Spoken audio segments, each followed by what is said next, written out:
Welcome back.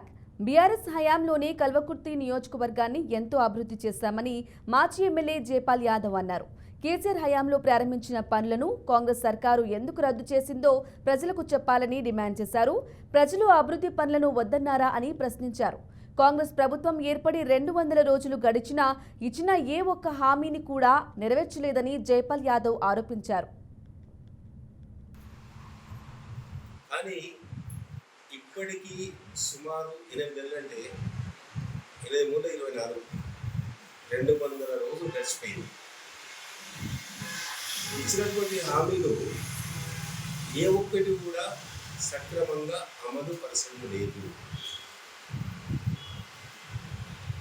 తూతూ మంత్రంగా దాన్ని ప్రారంభించారు, ప్రవేశపెట్టారు, కానీ దానివల్ల తెలంగాణ ప్రజలకు ఎలాంటి ఉపయోగం లేదనే విషయాన్ని ఈ సందర్భంగా నేను మీ ద్వారా తెలియజేస్తాను. ఫుల్ ఫ్లెడ్జ్డ్ బడ్జెట్ 2,91,000 కోట్ల రూపాయలు అసెంబ్లీలో బడ్జెట్ ప్రజెంటేషన్ ఇవ్వడం జరిగింది.